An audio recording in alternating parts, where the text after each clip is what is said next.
Yes, we're live now. Looks like we're live. I always want to make sure before I welcome everybody. Thank you all for joining with us tonight. I know it's been a tumultuous week and certainly the last couple of days as we stay glued to the TV. But we need to talk about equally serious business, and that is helping you through the journey as a fire survivor and understanding how we can help you answer your questions and be by your side on this journey.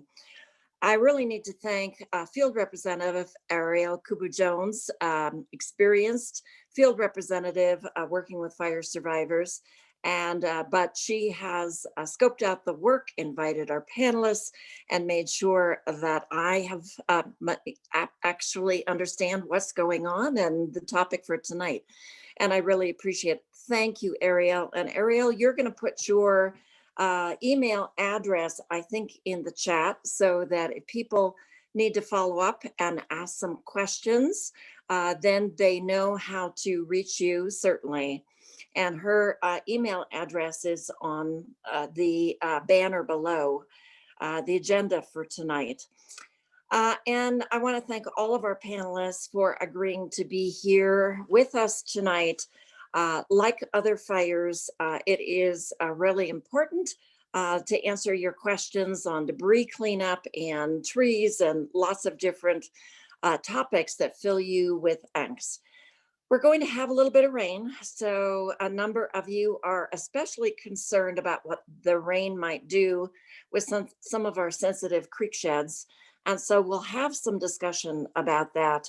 And I know we've tried to answer as many emails as possible. You are seeing the trees come down along those creek sheds and along Mark West Springs and Erlin and Tarwater and other areas that were affected by the fire. And this is very important because we want to make sure that our roads are safe for you going in and out, and also for all of the debris cleanup and rebuilding activity in the future. On a personal note, I know that I've heard from many of you, they want to get moving on the debris cleanup. They want the HHW cleanup right now, and they have contracted for debris cleanup, or they want the debris cleanup to happen next week.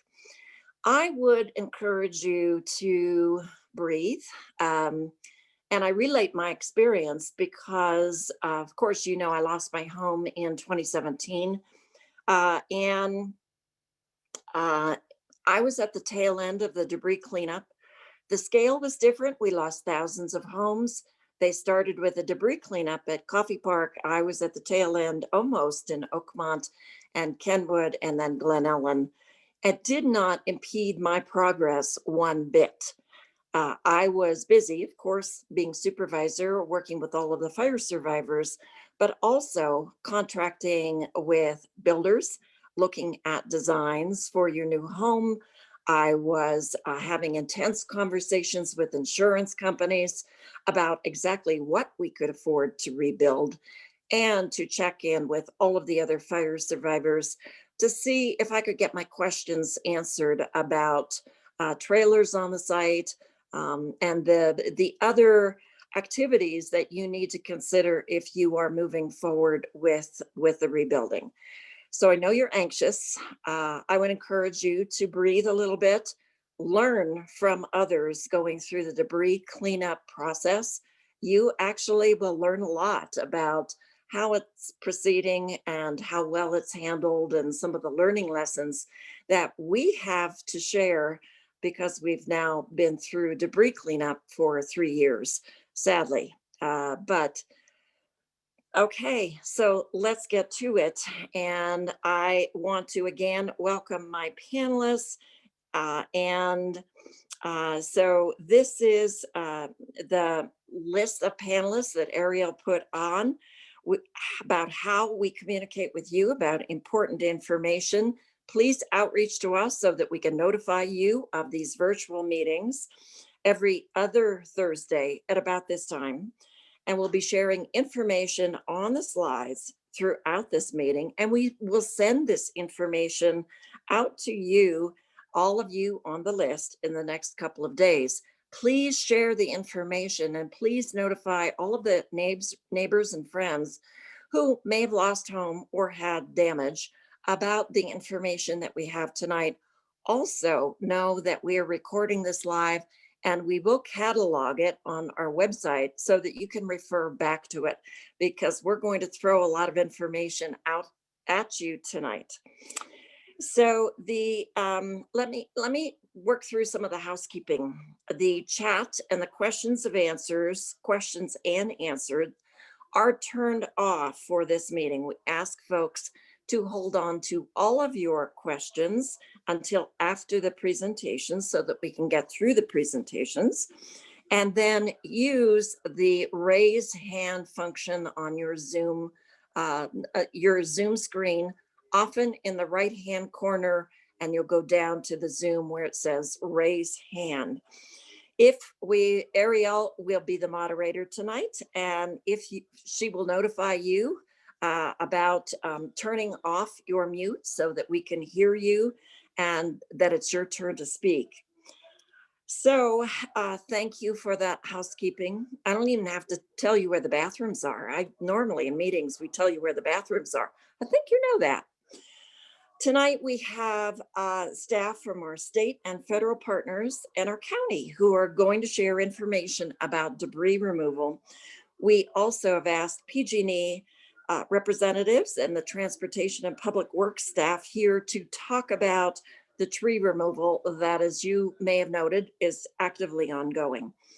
First, I want to introduce our state and federal partners who are going to be talking about phase 1 and phase 2 debris removal, as well as some information about FEMA. And thank you to our federal partners.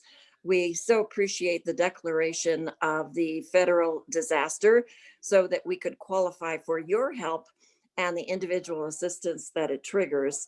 So we have with us tonight Robert Troy, CalOES Assistant Director, and California Office of Emergency Services. Thank you for being with us. Mark Wingate from FEMA, and Amber Lane, a little tickle, sorry, from the CalOES Debris Removal. And then after our federal and state partners, we'll go to Lois Hopkins, a recovery analyst with the county's Office of Recovery and Resiliency. We've heard from her at our last meeting, you may recall, but we have some information about the right of entry forms, private process, and the right of entry in-person center. And then we're going to hear some brief comments from John Kessel, Recovery and Resiliency Coordinator, about the county's Watershed Emergency Response Task Force report, a mouthful, the WERT report. And we know that we've heard from a number of you very concerned about our tree mitigation activities. So we've invited Joe Horak from PG&E and Melinda Rivera here to talk about the tree removal process. And finally, Janice Thompson at the Sonoma County Transportation and Public Works Department will also be doing some tree removal. So we'll hear from her as well. It's a long list of folks. Hope you have your notebook handy. You can take some notes. But remember, this is being recorded and will be cataloged on our website so that you can refer back to it. But also, please don't hesitate to contact us via email and we'll get your questions answered. And after the panelists, we'll send you another reminder about the raised hand function so that we know you have a question and we'll call on you. So I'm so excited that we have a representative from FEMA. Let's go to the federal level first. Mark Wingate from FEMA. Mark, thank you so much for being here. Well, you're welcome. Now I understand that the context of this meeting is limited to glass fire. Is that right? Primarily, we may have some victims from the Walbridge fire, but obviously you might have been presenting at earlier meetings for fire survivors from those fires. So we had about 334 members of our community lose their homes and other structures in the glass fire. And so we're so thankful to have FEMA by our side once again. You bet. Well, first, let me just say I'm sorry for your loss, and wish we could be there in person to have this discussion. Sometimes it's helpful to look at federal participation in private property debris removal operations as rare. That is, if you look across the country, FEMA normally limits federal participation in debris management to public land and roadside right-of-ways because the essential underpinning of our authority has to do with imminent threat of public health and safety. That said, federal support of PPDR efforts has been more common in California wildfire applications of late. To that end, we participate. I'm glad we do. And we don't cover every type of debris, but we'll partner with the state and support as much debris removal as we can. Happy to take questions.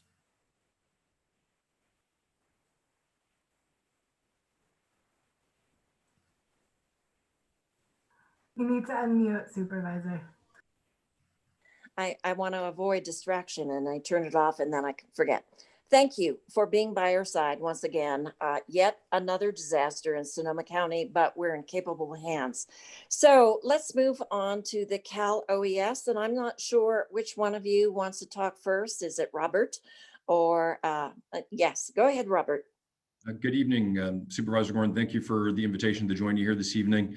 As Mark said, our condolences, and we hate to be back in Sonoma County for this reason yet again. Unfortunately, we're becoming pretty well practiced at partnering with Sonoma County and our state and federal partners on this. And as Mark Wingate noted, it's pretty unusual that we can work with our federal partners and FEMA to get approval for partial reimbursement for this mission. We're very grateful for it. We have a strong partnership with them here, and this is where it pays off. This is a complex disaster. As everyone knows, we've had the string of fires in August and September. They're classified under two major disaster declarations. Between the two, we're currently at 26 counties that are included in the declarations. We're going to add on a few more, so we expect to get over 30. Sonoma, of course, is included in both. And so although we are going to be clearing debris from the Oregon border to the Mexican border, Sonoma County is and will remain a priority, and we want to make sure that we are bringing the right partners and stakeholders here to the table to make sure we're supporting you here.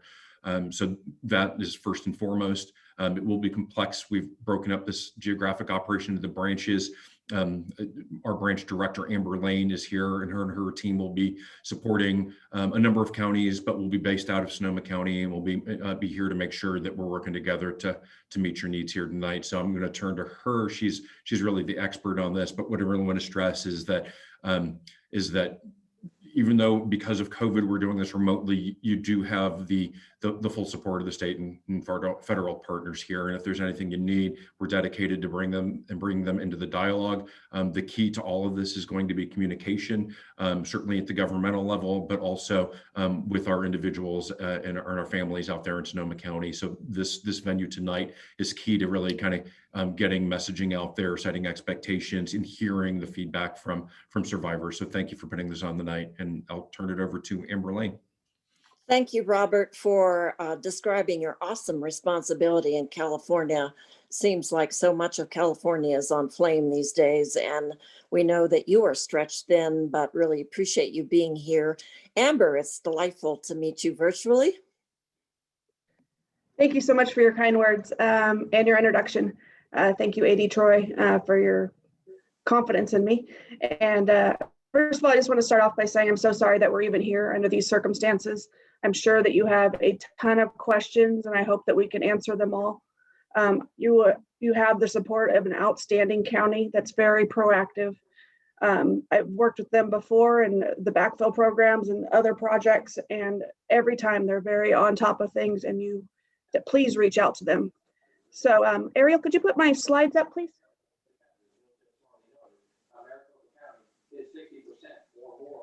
So like I said, you probably have lots of questions, and one of them being, how do I get from here to here? And when you look at your lot, I'm sure you're overwhelmed, as we all are with these projects, but it is possible, and we've been doing this for quite a few years. So our first project was in 2007, and I can honestly say, being in this for several years, that we have done nothing but improve this program to only suit the homeowner. And so with that being said, I'll go into the 2 phases of debris. The first one being phase 1. Phase 1 is something that's not optional. It is something that we do as a household hazardous waste pickup. Normally it is the Department of Toxic Substance that actually picks up these types of hazardous wastes. You'll hear it as HHW pickup, or sometimes even milk run. They will go out to your site, and they're not rummaging through your site for personal property. What they're actually doing is they're looking for pressurized tanks, propane tanks, solvents, some solar panels, depending on what they are, e-waste, and then household hazardous waste like paint, cleaners, or batteries. This phase 1 is done for you. You do not have to do a right of entry form for it. This is something that we provide as a public health emergency, and we take care of this because it is extremely important for your public health. Moving on to phase 2, this is where you get to make the decision. This is an important decision, and I hope that you ask all the right questions to make your decision. Phase 2, you get to choose one of 2 options. There is an alternate program. The alternate program, or what we call is do-it-yourself program, is something that you can choose to do on your own. So you do have choices. However, you are going to be the one that hires a contractor. You are going to be the one that pays for it. You can pay for it with your insurance money or however you want to pay for it, but it's on your time frame, and you get that choice to do that. Your other option is do an opt-in program or an ROE program, or known as the state program. It has many names. Sometimes it's called the OES program. Sometimes it's called the state program, government program. But really what it is it's a program that you opt into. You're going to fill out an ROE, which is a right of entry form, and you're going to submit it to your county.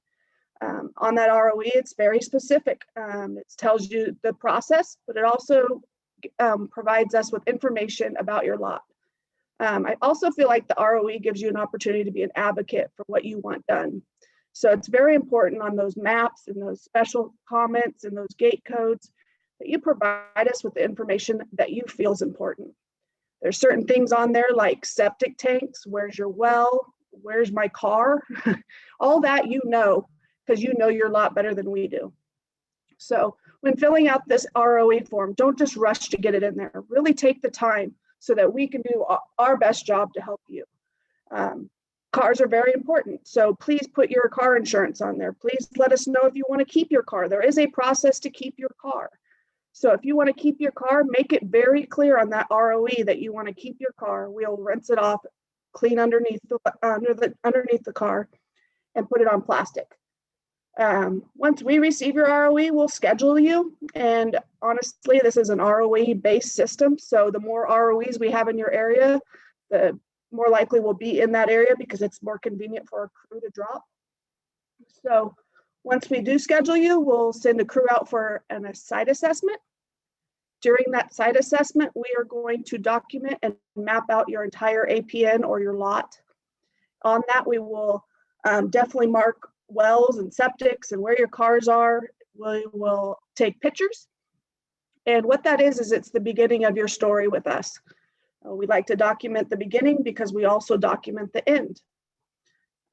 During this site assessment, we are also going to assess hazardous trees. An arborist is going to go out and assess dead or dying trees. These trees will have to be dying within 5 years, and they also have to hit the public right away. So they will be marked with spray paint and also be put in the site assessment form. A separate site survey will go out, and they will determine whether or not your lot has asbestos, and we will just do tests like that, and we'll have it abated if needed.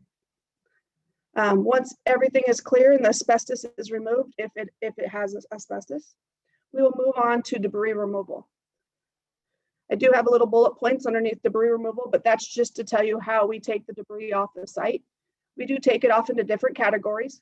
We like to recycle the metals. We knock down chimneys and test inside the chimneys to make sure that it doesn't have asbestos as well.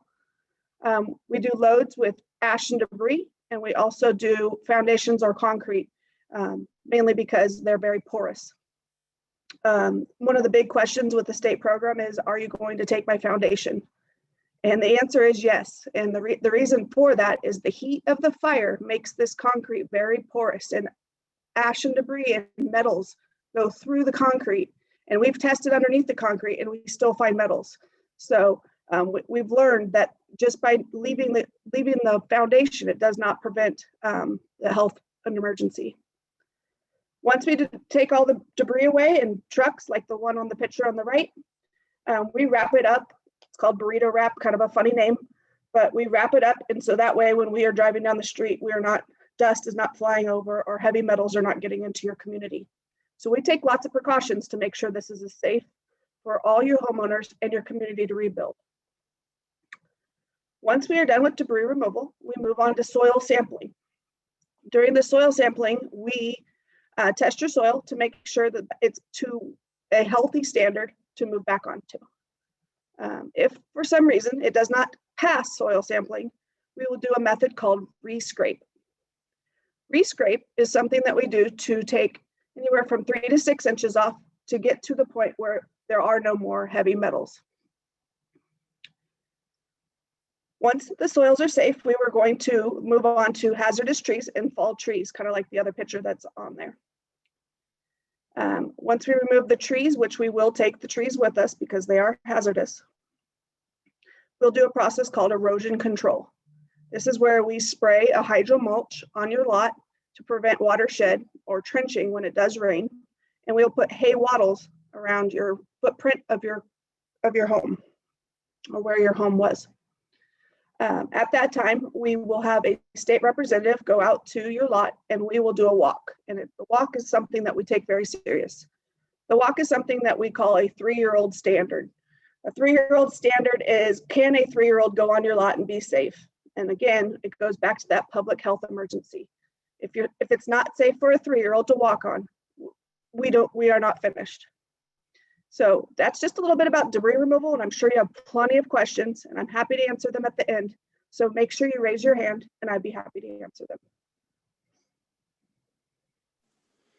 Thank you so much. Boy, what a great primer. I wish I'd had this information 3 years ago or at least done a review of it over and over. Great information. Thank you so much. And I might start off with some questions after the panelists because there were important elements of your conversation. Thank you, Amber, so much for the detail of your presentation.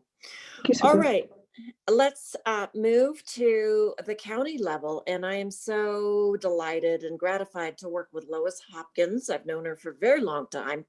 Who knew we were going to be working on debris cleanup together? That was not year after year. Lois, thanks for being here. Why don't you explain what your role is and what you do at the county level? Sure. Hi, everyone. It's nice to be with you again. I work in the Office of Recovery, and my main job is I'm working with 2017 fire survivors that entered into the right of entry program.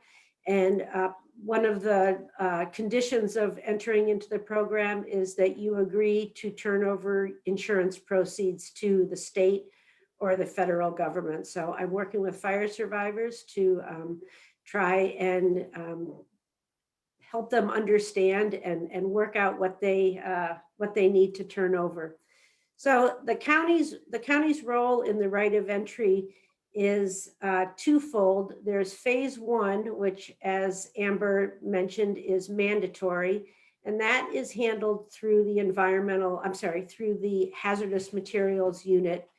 And Ariel, you have the slide that has the contact information. So for people that have questions about the phase 1, They can, there's the contact info, the phone number 565-2024, and the email address. This is particularly important if you have accessibility issues on your property, if you have burned out bridges or locked gates. The county is who you should call, and they will work with the contractors that are going out to do the household hazardous sweep. The phase 2 debris removal is managed through the Environmental Health Department at the County of Sonoma. And whether you opt in through the right of entry, which requires the right of entry form to be filled out, or you choose to go with a private contractor, you need to submit an application and a work plan through Environmental Health. And they are there to assist everyone, whether you're deciding to do private or going through the right of entry program. So there's their contact information. The right of entry has been put online on the county's website, and you can find it at socoemergency.org/2020-ROE. There's a lot of information about the right of entry form. There's also that's where you can go to make an appointment. You can either schedule a Zoom appointment if you would prefer to do it virtually. They are also taking in-person appointments. So, and there's the hours for the appointments. But again, this information is all on the ROE or 2020-ROE website. The other thing that just happened today, for those individual property owners that would like to have their debris, the phase 2 debris, removed through a private contractor, Environmental Health has set up a contractor training. As Amber said, there are certain protocols that they have to go through, burrito wrapping and different things that they need to abide by. So the training for the contractors is going to be scheduled on November 16th from 3 to 5 p.m. So again, that information just came through today, and we're going to be putting it up on the website. But it's highly recommended that if you do want to go through the private debris program and you have a contractor in mind, to let them know about this training. So I'm here to answer any questions at the end of the program, and that's it. End of report. Great, thank you, Lois. And you will become, you will get to know Lois on a first name basis throughout this process, because she will tag team you throughout the process for sure. John Kessel, I'm so delighted that you're here as an experienced person also in recovery and resiliency office. And you've been working on watersheds throughout the past 3 years. So we know that we're in good hands. We also know that we have 3 or 4 very important watersheds that were consumed, and we're very concerned about the fate, especially we may get some rain tomorrow. I hope not too much. So tell us what we need to know about the watershed report that was just completed. Yes, thank you, Supervisor Gorin. I really appreciate the opportunity to be here. I know that I visited with several of you in emails, and then I think I visited with several of you in some of the other town hall meetings. So it's good to continue that conversation. I do want to do a slight repeat of some of the earlier information in case there's people who haven't heard it, but I'm not going to go into a lot of detail or depth of that. But basically, the watershed task force that the county stands up each emergency that's a fire, we do 2 major tasks. The first is we look at the hazards, kind of a hazards assessment. And then the second thing we look at is mitigation, which I think a lot of people talk about wattles, but there's all kinds of different mitigation that can be done that are really important for post-fire landscape recovery and watershed recovery. So those are kind of the tasks that we have. We have 15 or 16 agencies ranging from departments in the county to state agencies, local experts like Sonoma RCD. We partner with local groups like Sonoma Ecology Center, Russian River Keeper, groups that you're very familiar with and have worked with and trust. They're involved with us as well as the state agencies such as the Water Board and Fish and Wildlife. The state agencies really have your best interests at heart and the land's interests at heart as well. And of course, we work closely with CalOES, CAL FIRE throughout the process. One of the things that we look at for the hazard assessment is a watershed emergency response team, what we call a WERT. So you'll hear us talk about the WERT, but it's a watershed emergency response team report. And that's prepared primarily by CAL FIRE and CGS, California Geological Survey. And it looks at the burn area that you will have this burn severity map that's created, and it uses satellite imagery and so on, and it develops that kind of early analysis, and then they field verify that. And I think most people know, but if you don't, the fire will burn hotter and more severely in some places and cooler and less, less impactful in other areas, and that really makes a big difference in terms of what you do and why you do what you do in the specific places. They also look at the geology behind it, the slopes, the soil types, historic land movement patterns, and all kinds of things, including hydrology, rainfall, and they develop a debris flow probability map that's very helpful for us from an emergency response perspective. And that's something that you will want to get to know and read through and learn and see where your property is and where your neighbor's property is, where your driveways and roadways are. And you really want to, learn that map and what the impacts are with heavy rainfall. So we'll talk about that a little bit more, but I wanted to cover in some detail what this report is that we're talking about. We have just yesterday and then today we're starting to get it loaded onto our computer, received some early preliminary data from CGS and CAL FIRE that will help us start to look and see where in the glass fire we've had the highest burn severity and so on.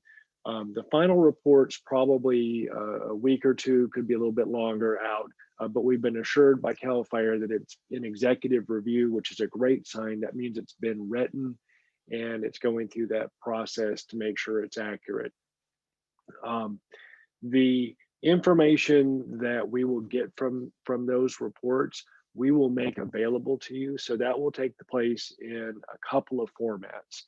One will be an interactive map that'll be on our Rain Ready page that you'll be able to access. You'll be able to type in your address or your neighbor's address, and you'll really be able to see where you are in that map and anything else that's there around you or in your driveway or routes.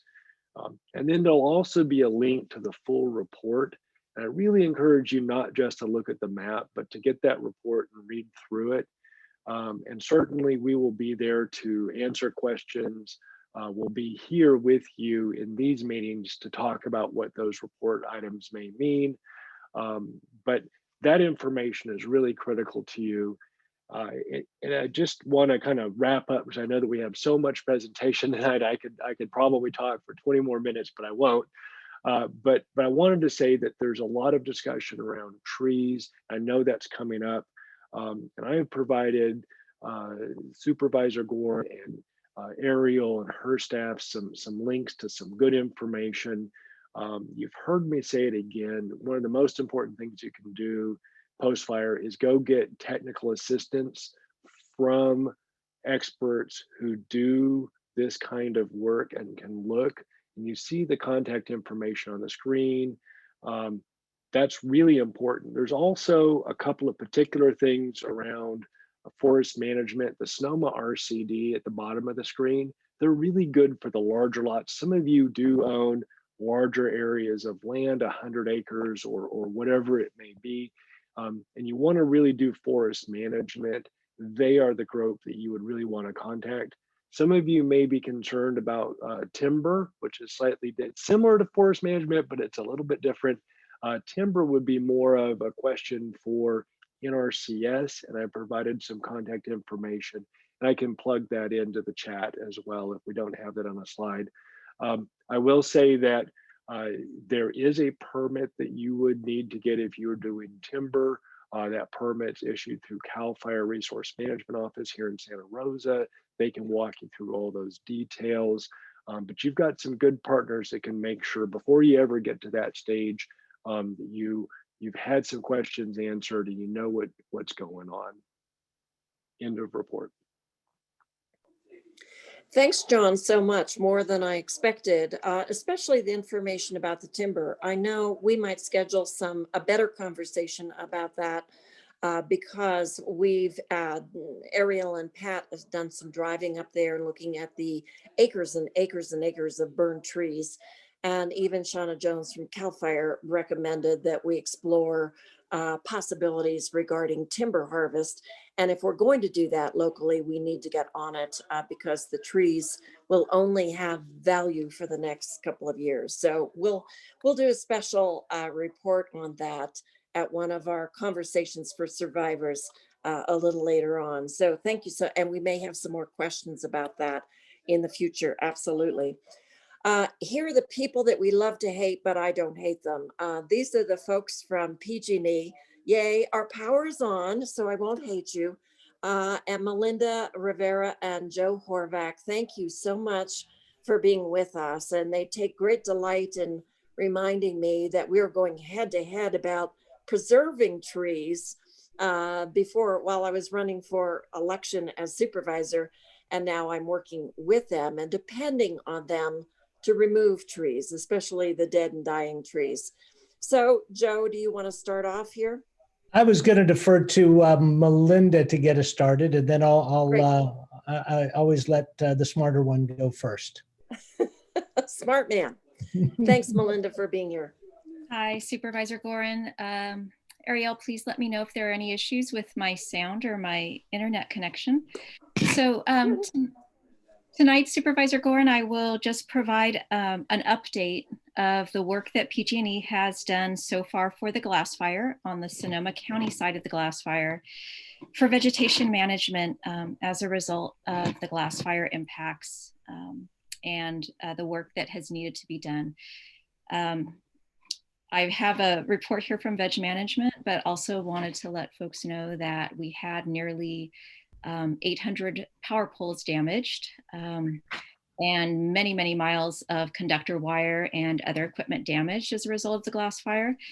And so far we have replaced over 700 power poles in the footprint of the glass fire since we were allowed access following the original incident. So the report tonight will cover inspections and tree work done so far by PG&E in the glass fire footprint. For inspections, PG&E currently has contracted with about 30 to 40 inspectors who are working on the response to the glass fire. There are several different companies who are contracted to do this work. Mountain G Enterprises and the Davie Resource Group are performing the pre-inspection work of the trees. American Tree Medics is performing quality control of the pre-inspection work, and then they perform quality control of the actual tree work that is completed. And then NCRM is a company that assists us with reassessing redwoods and any other large diameter trees that were affected by the fire. They ensure that we are complying with environmental best management practices and forest practice rules compliance. NCRM has 3 registered professional foresters who are assisting our inspectors with assessing fire damaged redwoods or any other large diameter trees to ensure we are making the correct call regarding any tree mitigation activities for redwoods or these large trees. So the scope of this inspection work, the trees are marked as either a P1 or P2. They're marked with fluorescent green paint by our PG&E subcontractors. These inspections are completed in 3 phases. The phase 1 inspection, those are fire damaged trees that are highly likely to pose a threat to PG&E equipment over the course, like impending threat within the next few days. Phase 2 inspection covers fire damaged trees that are not highly likely to pose a threat to PG&E equipment within the next few days, however, do require removal to mitigate the threat. And then in the final and third phase, we conduct a 100% review of all the affected line miles to ensure that we did not miss anything. It's a very dynamic situation. When we are first permitted access by CAL FIRE and first responders to the impacted area, some trees are still actively burning at that time. And so we do one final patrol to make sure that we catch any trees that perhaps appeared sound during our first 2 inspections. So progress for this inspection work, for phase 1, we are 100% complete. For our priority 1 trees, we are 100% complete with our P1 patrol on all affected line miles. And then for the P2 trees, we are approximately 92% complete with these phase 2 inspections for the line miles. And we will complete the third phase after we have completed all the tree work on the priority 2 trees. There is a note here that all of our tree inspectors have completed training because this glass fire here in Sonoma County has impacted redwoods and other large diameter trees. We've taken the time to make sure that our tree inspectors are certified to do this work, and as are the registered professional foresters. So we want to make sure that we are reassessing each redwood tree before it is released to tree crews for mitigation. For the actual tree work itself, we have about 150 full-time employees, and that's about 50 tree crews who are supporting the response for the glass fire incident. This includes Family Tree Service, who is the most experienced vendor we have doing highly technical work for tree mitigation. California Tree Solutions is a subcontractor to Family Tree Service. So they focus on partnering with other vendors that we utilize to ensure that we have quality controls on these cleanup efforts. KDF is our largest vendor performing the bulk of our hazard tree mitigation. So many of you have probably seen KDF crews out on the roads. And Atlas Field Services, they provide on-site third-party safety observers for our work. So the current scope of the tree work, they've been performing work identified by the pre-inspectors during the phase 1 and phase 2 inspections.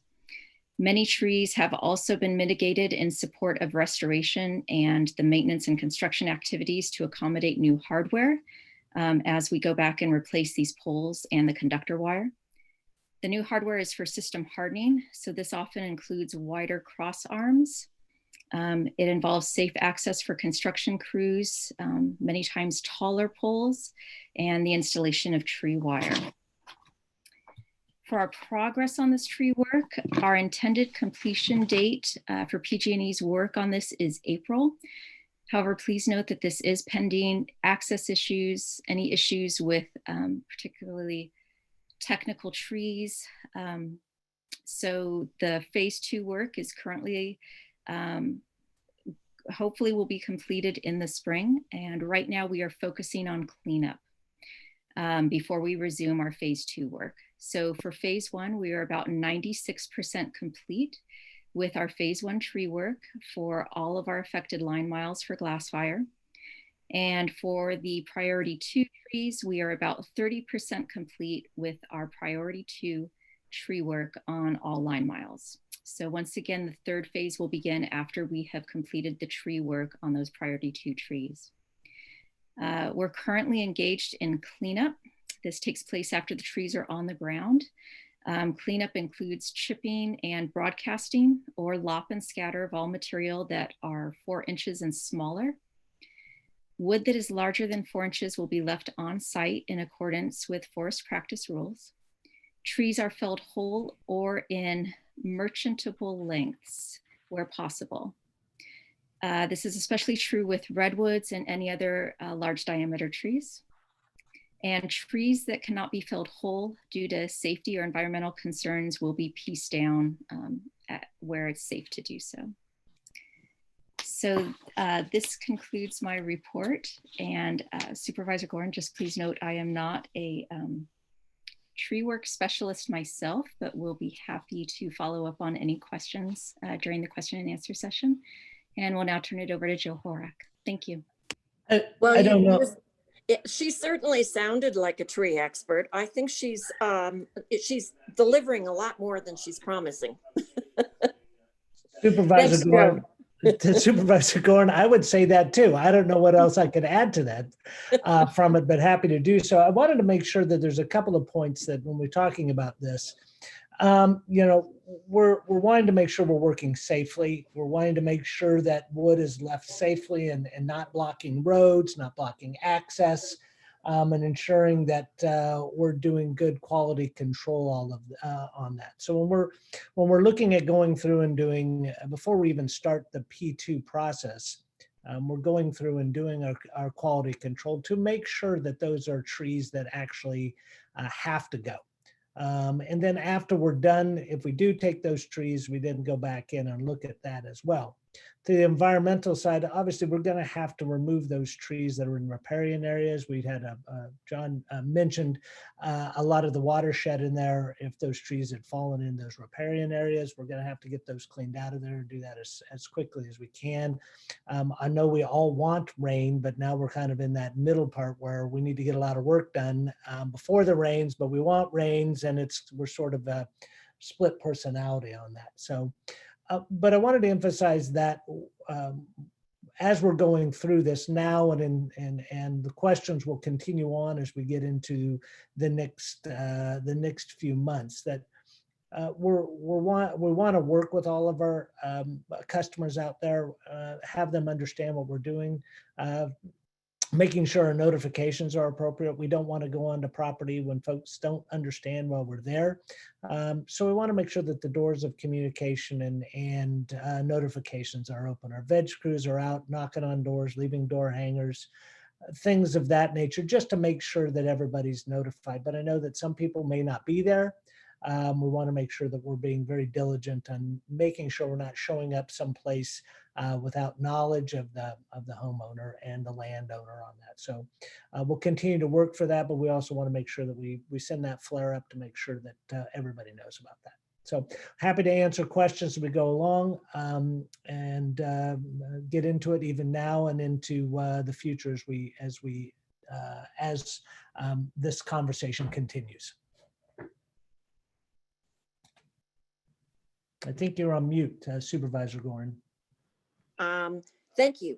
You've been so helpful all along, and you're so responsive to us when we send you an email or a question. So really need to thank you so much for your work going forward.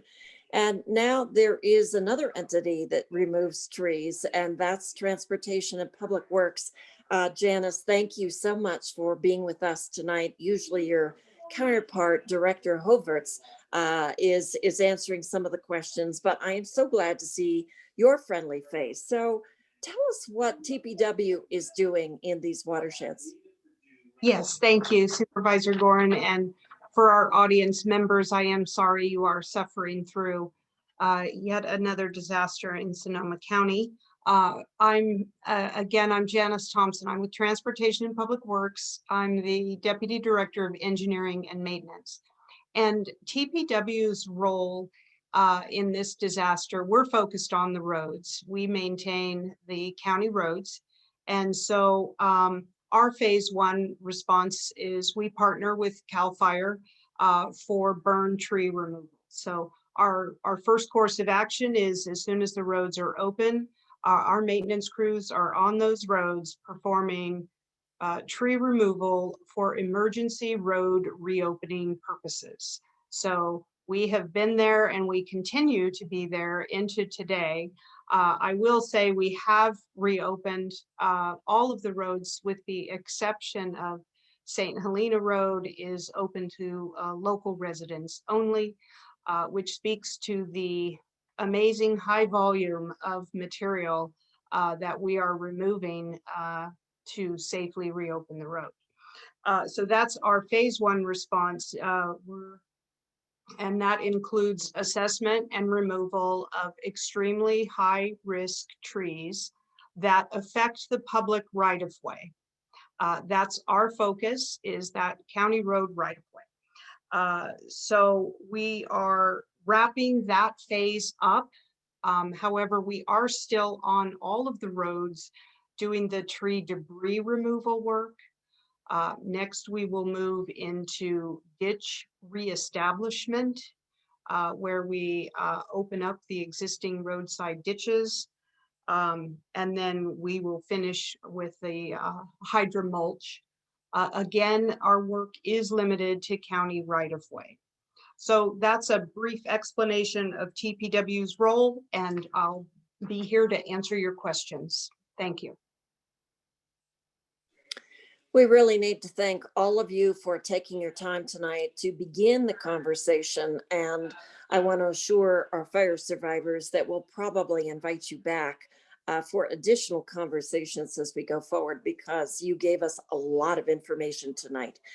So I want to remind our fire survivors that we do have a raise hand function on, often it's the right hand, upper right hand side of your screen, the very last button where you can say raise hand. But also if you're calling in and you're not on a Zoom, hit *9 to raise your hand and *6 to unmute yourself. So again, Ariel, thank you so much for being here and acting as our moderator. And we're going to let you identify folks and have them ask their questions. Sure. First up, we have Laura Wildbaum. Laura, I am going to hit unmute you. So please unmute. You should see a prompt. Okay, I did it. So my question is concerning the tree removal that PG&E is doing, where they're going to be leaving anything larger than 4 inches in diameter. We're unlucky enough to be surrounded on 3 sides by power poles. None of them are on our property, but because of this, they've identified dozens of trees that they want to remove. And the cost of having those tree trunks removed, how are we expected to deal with taking that on? Isn't that PG&E's responsibility to clean up their mess after they make it? Thank you. Thanks, Laura. I'll field that one as we move forward. This is Joe with PG&E. One of the things that we're facing at PG&E is that I think there was probably 8 or 10 fires this year across California, and I think we calculated somewhere in the neighborhood of 200,000 trees that we were affected by that. And so our job is to look at being able to take those trees and get them, mitigate them from our hazardous lines, mitigate them so they don't fall into our lines. If we're doing work that needs to expand our hardening and making it a safer infrastructure, then we're taking those down. And as Melinda said, we're taking those chunks that are 4 inches up to 4 inches. And if, Laura, that's, I'm not sure where those trees are, and maybe that's something you can send your address to Supervisor Gorin's staff, and we can certainly take a look at what's been P1 and P2 and what's the situation with those to make sure that those are been effectively marked and we've QC'd them on that. If that's a right of way for a road or things of that nature, we definitely take those. But if it's on private property, that's the property owners. That's their legal property. We can't remove it. We can take some of that. Some of our property owners want to take that trees. They want to sell it. They want to do some things with that. So that's something that that that some property owners, when we talk about timber management, timber harvest, things of that nature, they want to keep those trees. That's their private, those trees are their private property. So we have to respect that at the same time that we know that some folks have those large trees that fall down. That's why we're very careful in making sure that we're double and triple checking those things. And then there are some resources out there, whether that is local organizations that take those trees or haul those trees away, or it falls into a little bit of the notes that FEMA brought up, whether those hazardous trees can be removed by FEMA. Those aspects need to be checked as well. Joe, thanks so much. And this is one of those issues that kept cropping up over a year or two after the last fires. Whose responsibility is it to remove the very large trees? And Lois, CalOES talked about the fact that they could take down some of those trees during the debris cleanup. And especially if they're located close to the footprint of the house or the structures. But could you give us a little primer on insurance and how insurance money potentially could be used for vegetation management and debris cleanup? Unfortunately, I don't have a definitive answer. I have asked CalOES in the 2017 fires. They agreed that people's debris removal insurance could be used for tree removal, but I have not gotten confirmation for this fire that will be the case. What CalOES is doing differently this year that they didn't do in previous or in 2017 is trees that are dead or imminent of dying that affect the right of way, but they're on private property, will be removed as part of the phase 2 debris removal. And in addition, any trees that impact the ash footprint where the crews will be working to do the debris removal, those also will be removed. But it is new that they are going to remove trees on private property that could affect the right of way. And Robert or Amber, do you want to articulate any information more about that? I'll take it, Robert. Go right ahead, Amber. So I just want to make insurance very clear. We're not out to take your insurance. Normally there's two types of insurance. There's like a lump sum that you get, and it's not designated to any specific rebuild, debris or anything like that. And then there's this other type of insurance that we call like the bucket system, where there's a little bit of portion for each rebuild, debris, and that type of thing. So the only thing that would be collected by the county would be that debris clause. So I just want to make that very clear. We're not out to take your insurance money. This program is meant to be an no out-of-pocket program. So I just want to make that clear that that's probably a first question that normally happens is, are you going to take all my insurance money? No, that is not the intention of this project. With that being said, there are some things that we do not do, and that is we do not take retaining walls. We are not going to clear vegetation, and we do not take in-ground swimming pools.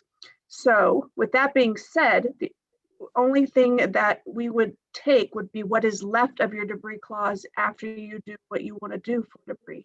So if you want to take out your swimming pool, if you want to take out your retaining wall, if there are trees that are dead or dying that need to be taken out, that can be used out of that pot or that bucket of money.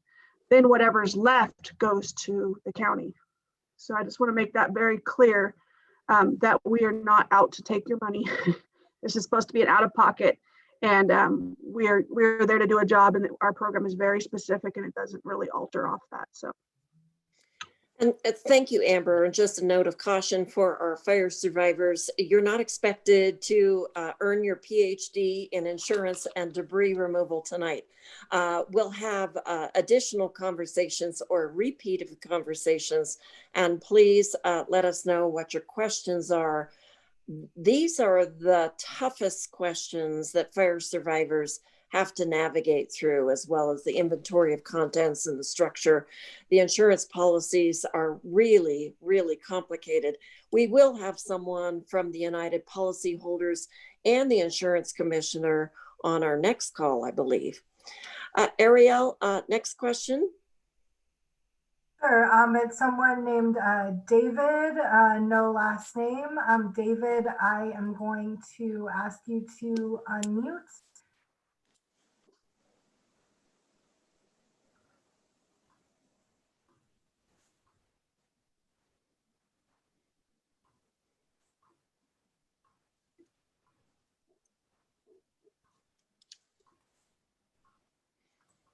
Is David unmuted? We can't hear him. It's not letting me complete asking him to unmute for some reason.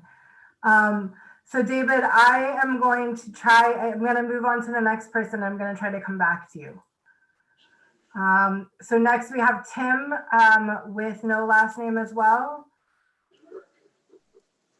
Oh, it looks like we got David. Oh, sorry. Tim,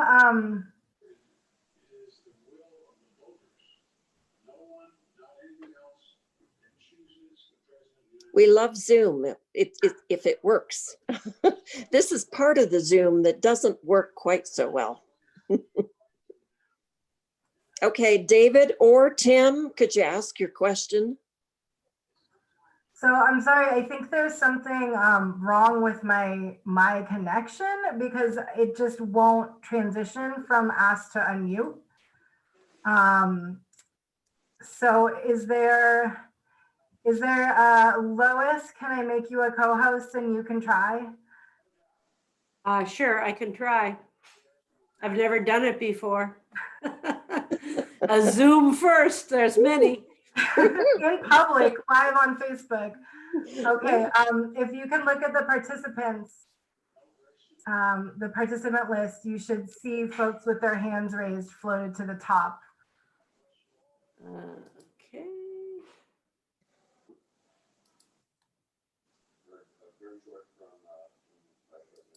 All right, I just asked Tim to unmute.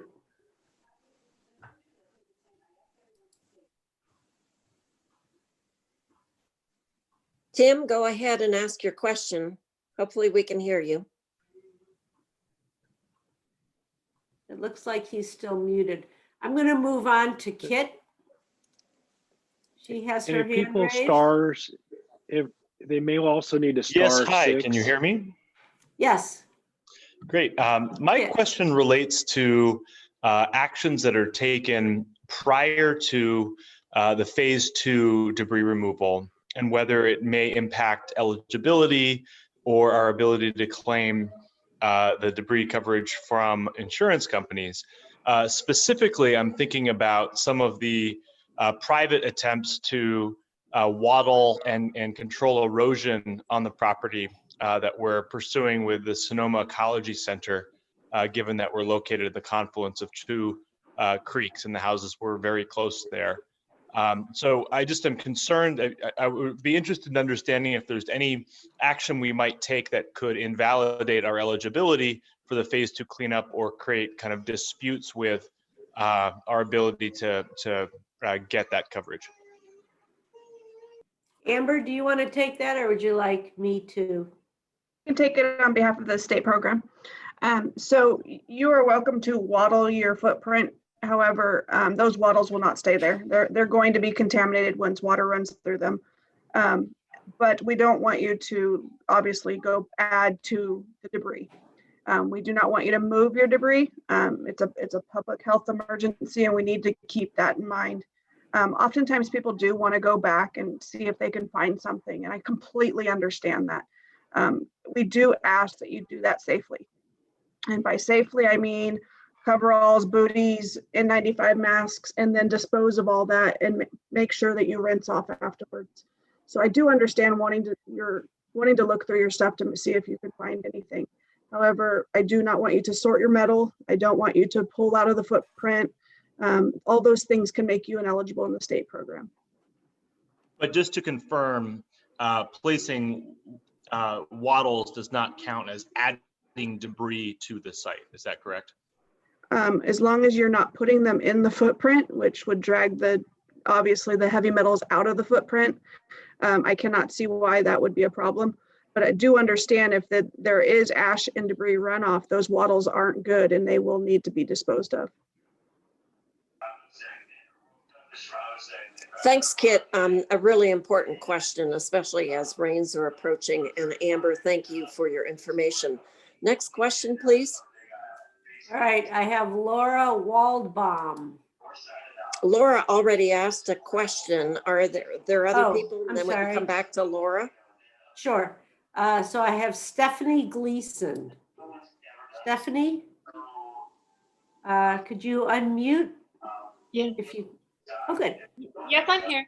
Okay.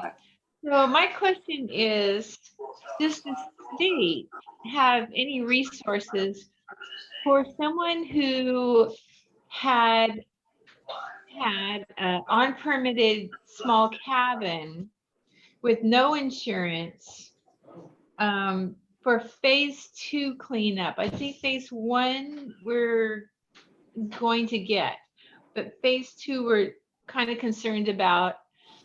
There's a vehicle and some metal and things like that from the cabin, and so far we haven't been able to get any wattles.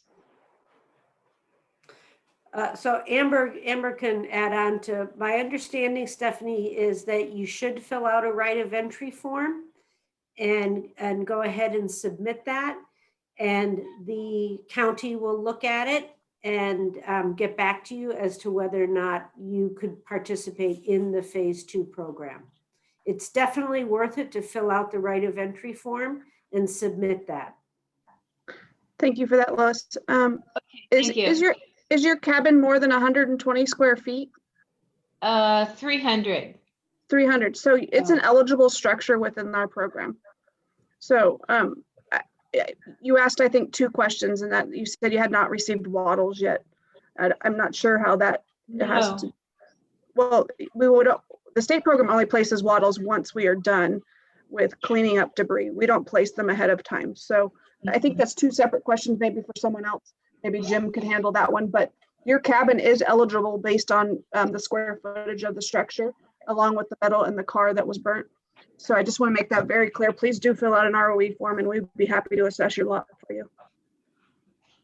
Okay, we have the application. We're going to start on that tomorrow. Great. Good. And if you have any questions, please reach out, because that form is a very good starting point of telling the story and finishing your recovery process. So I just want to make sure, put all those details on there for us. Okay, thank you. Thank you so much. Great information. Let me ask a question regarding timing, because people are nervous about the approaching rains. They want to make sure that their ashes have wattles around them. And yes, looks like we don't have all of the properties with wattles around them, but also it's my understanding that the 2 fires will be combined for cleanup, the Walbridge fire and the glass fire. So what does that mean for timing? It's probably together, it's over 500 structures. Does that mean the priorities will be the Walbridge fire first and then glass fire? Or how is that going to be decided by CalOES for cleanup? That's a great question. So we are only as good as the ROEs we receive. And so we cannot go do work unless we have ROEs. And it's a very important part of the process. And I can't stress it enough that if we do not have accurate ROEs and enough ROEs, that will determine where we put crews. And so we do know that there are certain priorities that need to happen, and that watershed is one of them. And then vulnerable, sites like schools and retirement homes, those types of things. But if we do not have the ROEs around those areas, we cannot do work. So we're not, so we have a commitment that we will start debris removal December 1st, but we can only start on what we have. And so the push for these ROEs and getting them accurate and getting them to start that story, we really need to get those ROEs in. Great, thanks, Amber. Next question. And Lois, I think I can I can try to take it back over. So because you're a Okay. panelist. Thank you. Thank you for your assist. Let's go to Mark Frey. Mark, I'm going to ask you to unmute.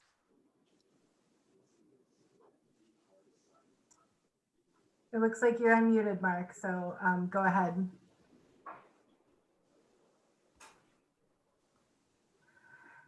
If you are talking, I can see that you're unmuted, but we can't hear you. So I am going to lower your hand. If you figure it out, feel free to raise your hand again and we can try again. You can also email me with your question. I'm happy to route it to everyone here. Great. Thank you, Ariel. Next question. We have Dr. Robert Butler. Dr. Butler, I'm going to ask you to unmute. Hi, good evening. Thank you again for this conversation. I really appreciate it. It's very helpful. My question is, I just want to clarify that it's the same ROE form, whether we're in the city or the county. Is that correct? Correct. Okay, perfect. I think that's it. Thank you very much again, everyone. Thank you, Dr. Butler, and so sorry for your loss. Next question, please. Okay, next one second. Okay, next we have Vic Sward. I'm sorry if I am butchering your last name. Hi, Vic, can we hear you? It looks like Vic, his version of Zoom will not allow me to unmute him, so I need to promote him to a panelist. So please bear with me while he rejoins. This is always a learning experience. All right, well, thank you for getting my question here. This is regarding watershed protection. Our house was built adjacent to Ducker Creek, and we lost a culvert and bridge that crossed Ducker Creek due to the burnout of the plastic lining. And with all the permitting that has to be involved with Fish and Game, Army Corps of Engineers, water agencies, I'm very worried about how long this is going to take with the rains coming on. That culvert and bridge are going to be washed out unless we do some work on it. I just wondered how quickly can we get this permitting done? Thank you.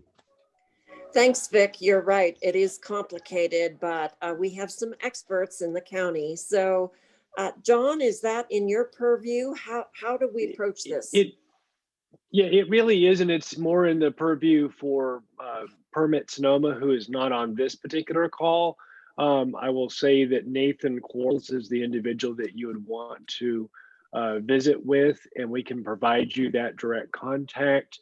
And I'll work with Ariel on that to make sure that we have that, Vic.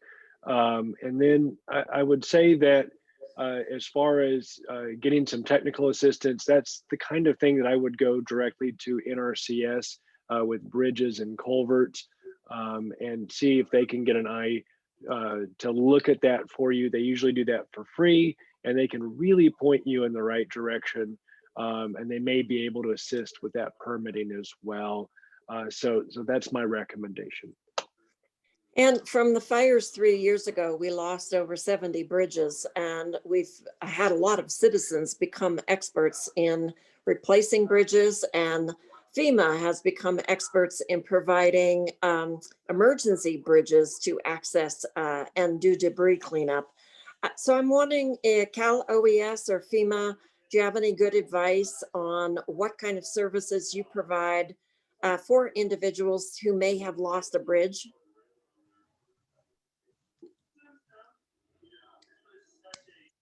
I can take a start at that, and then we're certain, Mark certainly. Well, Mark, why don't I let you go first, and then I'll add on anything that might be additional.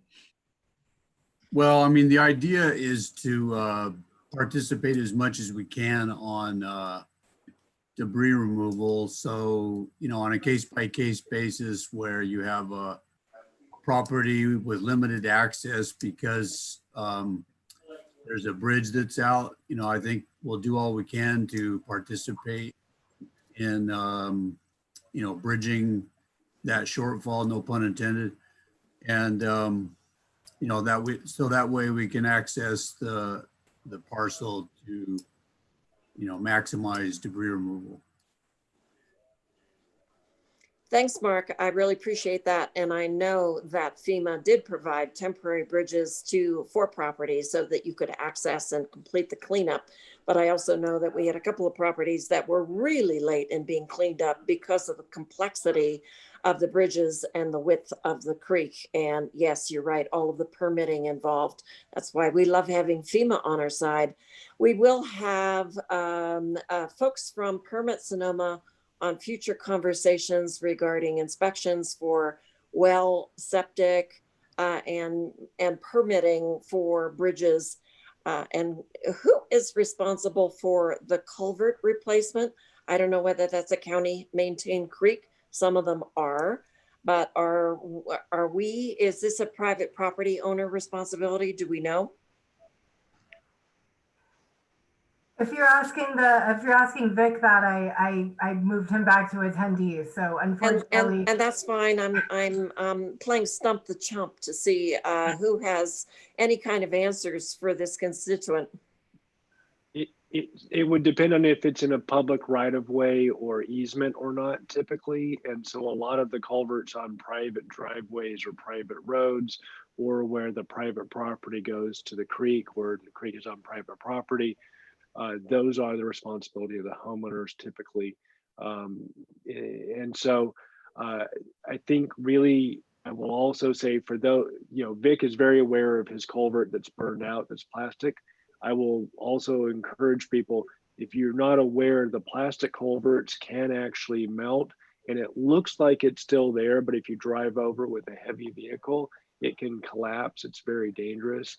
So one of the very first things you should do as you're going into these properties is stop at those culverts before driving and look at them and examine to see what the condition is. And again, NRCS or Sonoma Ecology Center or any of the groups like Sonoma RCD, et cetera, they can really help you with that technical inspection. But this is very common for the plastic culverts to. Thanks, John. I really appreciate that. And again, this is something that probably Permit Sonoma could consult on as well, but great suggestions with some of our partners on inspections going forward. All right, next question. all right, we have Tracy Daly or Daly. Tracy, I am going to ask you to unmute. Thank you. So regarding tree removal, many property owners have experienced this. On Erland Road, where I live, we've had many large trees felled by PG&E crews without any notification to property owners, both firs and some redwoods. Some of the trees appeared to be viable. Live trees that would survive if they were given the chance. So really the question is, who diagnosed these trees? I understand from Melinda that there were several levels or layers of diagnosis. And then also who diagnosed them as non-viable, and how was this information shared with property owners? So basically many property owners came home to burned areas and, 100-foot fir trees and some redwoods that were felled. So it was pretty devastating to see this. So if you can just let us know how this information was shared with property owners, we'd appreciate that. Thanks, Tracy. I appreciate the question. In a lot of times, and when I was out on Erland Road, I talking to a few neighbors out there on with some of these questions about it, and I encourage them. We all our vegetation crew, the ones that are veg crews that work for PG&E are all certified arborists, And they look at, the cambium levels. They look at, see if things are survivable for the next few years. When we look at those that are, within, if they were to fall, they would fall into and create a hazard into our electrical equipment, the services out there. So we took a look at those, and we made some determinations. As we said, we we do the quality control on the P2 level of trees to make sure that what we are seeing there is an actuality of what's going to happen to those trees. And with a couple of neighbors out there, I even encouraged them. I said, listen, if it's helpful, consult an arborist, see if we're doing it. We are not in the business and not in wanting to take any trees. Taking trees are expensive. Taking trees we understand the importance of trees. And if you drive down Erland Road, it's a beautiful road, with a creek running beside it. There's not there's not an aggressiveness that we want to make sure for taking trees. We have looked at our redwoods and looked at how we did, even when I was in there on a couple of occasions. We were looking at redwoods. We know that bark is much thicker. We know that those are more survivable at times. And so our veg crews are taking a really hard look at those and saying, okay, those don't need to go. How are we able to mitigate not taking them or moving away from taking them? When these things first happen, the P1s that usually get taken and are mitigated first are usually, in collaboration with CAL FIRE, collaboration with our partners in the local jurisdictions, whether it's fire, and those are usually the P1 trees, and those are the ones that are immediately hazard. Those are the ones that are going to fall immediately. And I don't know in Tracy, in that case, whether the ones that you saw were immediate hazards, marked P1s and were taken down because they were either going to fall into the roadway, they were going to fall into electrical equipment, and were immediate hazards. Now, moving forward, as we said, we're making sure we're talking to the landowners out there, especially when we're looking at those P2 trees. A lot of them have questions. A lot of them are saying, are those necessary? Do you need to take those? We want to make sure everybody understands what we're doing. So Joe, my question really is, how are you guys notifying property owners? Because most of us are not able to be living at our homes. Right. We have no real way of understanding what's happening. Yeah. So we're coming back and the trees are gone. And this is not just Erland. Yeah, I understand that. My reference was when I was driving up there. So that's an excellent point. I will follow up with our veg crews to find out, is that, their houses aren't there. And we're really sorry for that the houses and that some of them aren't there. Some of them, this past week, we were able to get a lot of power onto places that have been out for a while. So we know other people are out there. So I will follow up with our veg crews. And Tracy, I've got your number, and thank you. I got your call tonight. Thank you. I will follow up with you personally with regard to how we are doing that. I want to make sure that you understand what we're doing as we're reaching out to those folks either by phone or by stopping by a place.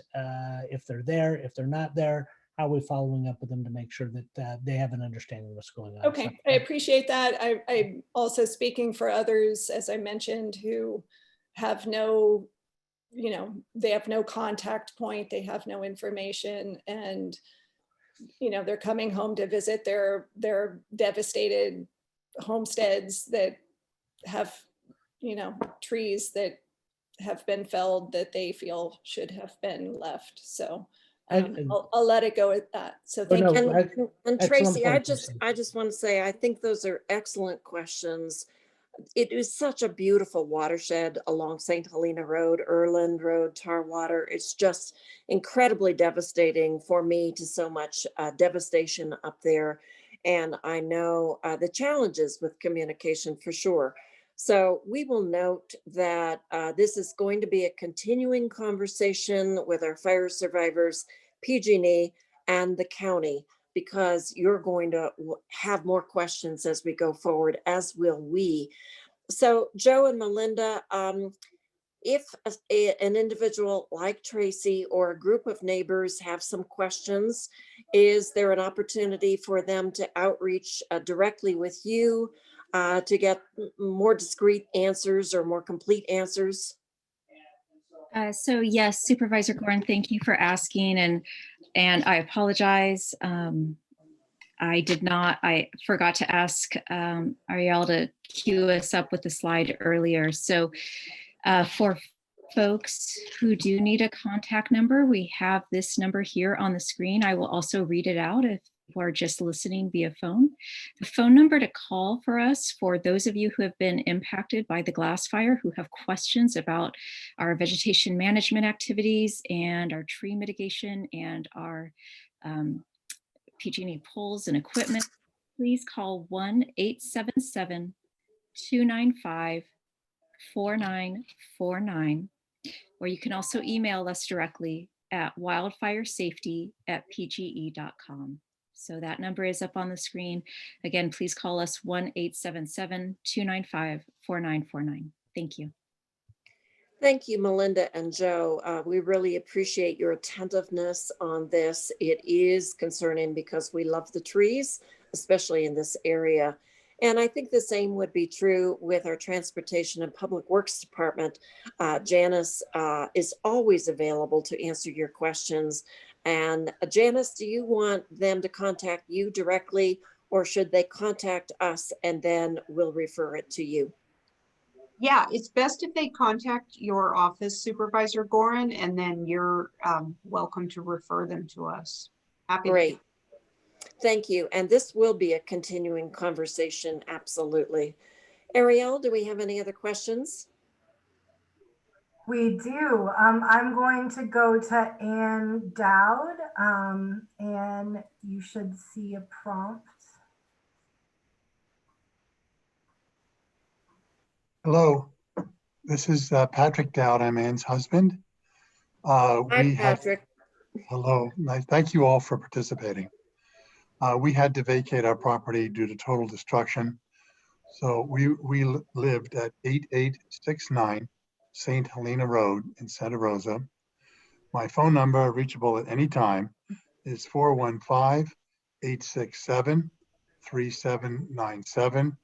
We're now living in a rented property down near the Golden Gate Bridge. A couple of questions. First one, I was down at the property for the first time in the last week 3 times, and no one has contacted us. So my first issue is with PG&E. There's a high tension wire, relatively high tension, that runs 300 yards from the top of the hill down to our house. And PG&E cut down a lot of trees, a lot of big ones. And I think they helicoptered in one of the poles up at the top of the hill. And we have a lot of logs down right along the right of way of beneath the wire. Joe Horak, are you going to remove those for us? A lot of them are difficult to access. Mr. Dowd, I didn't catch your phone number, so maybe Ariel could get it on there. We'd be happy to see where those logs are, and whether they're in the right of way, and what the situation is there. Without some additional information, I can't answer that question, but happy to have our folks take a look at it and see what we could do. Thank you. Please have them contact me. All right. Second question. A lot of trees were cut down both by the county and by PG&E with stumps that are anywhere big, stumps from 2 to 10 feet tall. Is that what we're left with, or there's another wave coming through to do a better job on the stumps? Janice or PG&E, Joe? Again, I'd have to take a look at them, get some our folks on there, Patrick. So I don't know which ones were taken by PG&E, and again, which ones were maybe the county took those. It's very clearly delineated, and I'll be glad to show you when you come on the property. Right? That's fine. All right. I'll make sure our veg guys are in touch with you so we can get that cleared up. Thank you. Next question for Janice. I've been to the property 3 times in the last week. No one contacted us. As it turns out, we're 2/3 of the way up St. Helena Road toward the county line. And the county has, on its own prerogative, without contacting us, used our property as a staging area for a dozen big dump trucks. It's okay on one of our driveways, which is gravel, but the other one is 12,000 square feet of sod which has been driven over repeatedly by big trucks and beaten to a mush. And I want to know if the county is going to refurbish. It's half the size. It's as long as a football field and half as wide as a football field. I understand the urgency for the county to take this initiative because we appear to be the only open site. There's one further down towards Santa Rosa that PG&E has as a mobilization yard. I imagine they were paid by PG&E to the landowner to use that. Ours was just usurped. And I want to, hope, Janice, that the county is going to get on top of this. It's not fair to come and, rip up your yard. And they told me that today was the last day they were going to be there. Yeah, thank you, Mr. Dowd, for your question, and we absolutely agree. We don't have any rights to private property, so I apologize if that's what's happened, and I will be in touch with you, and we can meet at the site if you'd like to discuss what the concerns are and how we can make it whole. But we will be in contact with you. Thank you. Thank you, Dennis. And one last question. It's going to be raining on a lot of these damaged websites or home sites before there's any mitigation. So we have a completely burned out 2-story house with big mess in the basement like many other people do. Should we take initiative to put down tarps and that sort of thing so that the water doesn't mix with the mess at the bottom and further complicate the problem? Should we try to protect the damaged areas from the rain until someone can get there to mitigate? I'm going to let our other panelists who are more experts in this field take that one. Hang on. I think I'd like to refer that to Amber. You certainly, per the earlier conversation with Amber, you can place wattles around the ash footprint. I don't know about laying tarps. Amber? Yeah, you leave all the good questions for me. I'm happy to answer your question, Mr. Dow. So tarps have not been a productive or a mitigation measure that we have supported. We do support erosion control and the fact of wattles or sandbags, but tarps, as the wind blows, all these things, tarps just aren't ever put down properly. So we do not support that, 1, and 2, we do not want you to trek through the footprint of the ash anyways. So either way, I feel like it's not a productive way of mitigating the watershed, but definitely support sandbags outside the footprint, but don't go in the footprint. But we also don't want like a wattle extravaganza where we have a big truck full of wattles. And we have had that in the past. I've had, 2 truckloads completely going down the hill in Paradise of just wattles that people put down that ended up never doing anything for watershed except for pick up ash and debris. And I felt like he's got to be really careful with these mitigation measures. All right, I want to thank everyone. Okay, this is quite a massive undertaking, not your first rodeo, but thank you very much. Please carry on. We appreciate all of your efforts and initiatives and hard work. Thank you. Thank you, Mr. Dowd. Complexity in this watershed is understated, and you've just raised a number of really important questions. So we appreciate you being on the call, and best of luck to you. And if you need us, please let us know, and we can provide the connections to you again. I think we have time for maybe one more question. And Ariel, do we have another question? Yeah, we have about 5 questions left. So I'm gonna, after we take this last question, and I'm just gonna do roulette. I'm just gonna pick somebody. So I'm gonna, after when Supervisor Gordon's making her closing remarks, I'm gonna put up our next topics through the end of 2020. And I'm also gonna re-put up the slide with my email on it. And please do email me your questions. I can get a hold of all of these people. And so we can make sure that you get your questions answered. Okay, let's go with John Knight. John Knight. you should see a prompt on your screen. Hey, can you hear me? Yes. We can. Thanks, John. Okay. The property is across from Oakmont, across from the west end of Oakmont, 19-acre ranch, all 8 buildings, including the tiny pump house, reduced to ash and debris. Now, we would like to restore our water supply as soon as possible. We've already contracted with Jaeger Pump to put up a new pump house and to repair the system, pressure tank and so on. We'd like to do this as soon as possible. It may be like 2 months before debris can be removed on the property. And I'm wondering if it's somehow possible to remove the pump house debris. This would be the pressure tank and the remains of the burned pump house. Can we do something so that Jaeger can get in there in the fairly near future and restore water, give us a new pump house?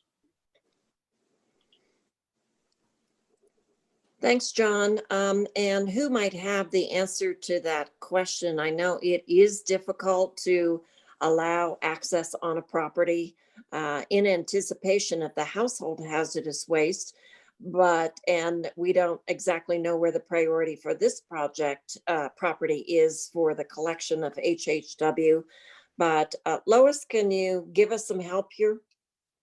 Well, my initial thought is that unfortunately, John, you do have to wait until your property goes through the household hazardous waste. And I know that this question has come up before, and Amber, I'm hoping that you can possibly answer it. And it's the circumstances where there are properties that have separate structures and property owners want to engage in private debris removal for one of the structures and still be eligible for phase 2 or for the government phase 2.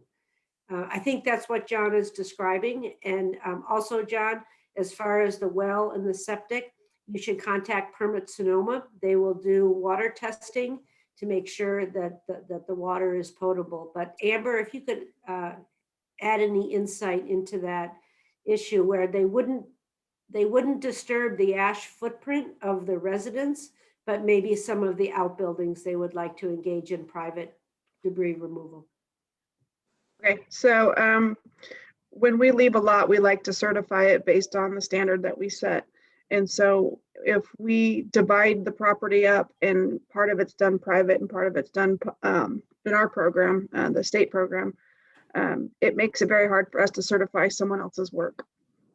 And I wish I could say, yes, go fix your pump, because I know doing something is better than doing nothing, and it makes people feel really good that they're able to do something. But for us, we want to make sure that we return your lot in the standard that we've set that is very high. And we can't do that if other people have worked on your lot, let alone if you're moving debris, then you're scattering ash and debris around. And the heavy metals are just getting scattered everywhere outside the footprint, then we can't certify the lot as well. So the answer for our program is that you're either all in or you're all out. Thanks for that clarification.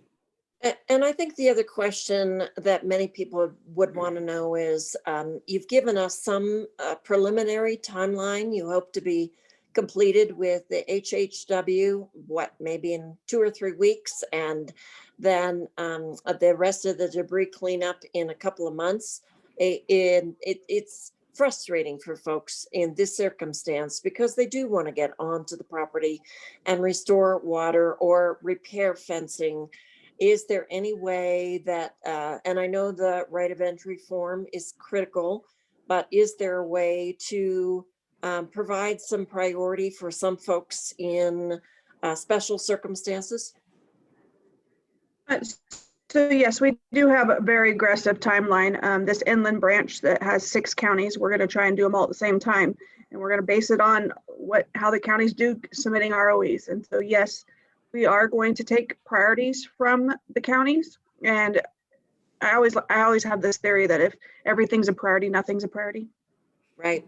And so I do understand there will be special circumstances. And if you want to go talk to all your neighbors and they turn in all their ROEs, we're most likely going to start in your neighborhood, because you know what? If I drop a crew, I'm not going to drop it for one house. I'm going to drop it for a block because of how much it costs to mobilize and demobilize these crews. So yeah, you're correct. We have a very aggressive timeline. We need ROEs in, and midway through November, we're going to have assessments started. So we will start working. We just won't move debris until December. So there's a lot of things that have to happen before we actually get out there with an excavator, including assessments, arborists, and asbestos if that need be. So there's a process, and we need to follow that process, and it all starts with that ROE. So I hate to go back to that, but it really is important. Well, I think you've given some excellent advice, all of you tonight, but I really want to emphasize your ending comment of please talk with your neighbors, get to know them, get their contact information so that you can contact them and ask them and encourage them to turn in their right of entry form so that your neighborhood might be prioritized for cleanup more quickly than other neighborhoods. I want to thank everybody participating in the discussion tonight, and whoa, what a depth of information and a breadth of information. And starting with our FEMA representative, Mark Wingate from FEMA, CalOES, Robert Troy, who had to leave a little bit ago. Amber, you've been terrific. Lois, Hopkins, John Kessel, of course, Melinda and Joe from PG&E, and of course, Janice Thompson from Transportation and Public Works. This is our village. Thank you all, the experts, for being part of our village, because we are the village that really appreciate your help.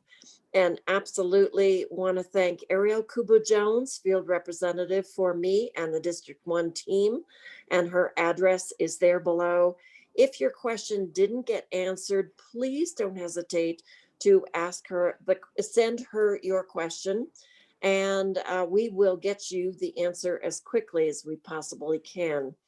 Just want to remind you, we will have our third conversation for survivors, hosted by a different team. I'll be with you, but certainly talking about insurance. And we started the conversations, and I look forward to your participation and your questions in a couple of weeks. So thank you so much. Be well, be safe, especially if you're navigating through your ashes, and take good care of yourself and your families. Your first priority is to yourself and to your emotional and physical health. This is a very, very difficult journey, and know that this team, our village, is with you every step of the way. So thank you all. Have a good night, and until the next time, bye-bye.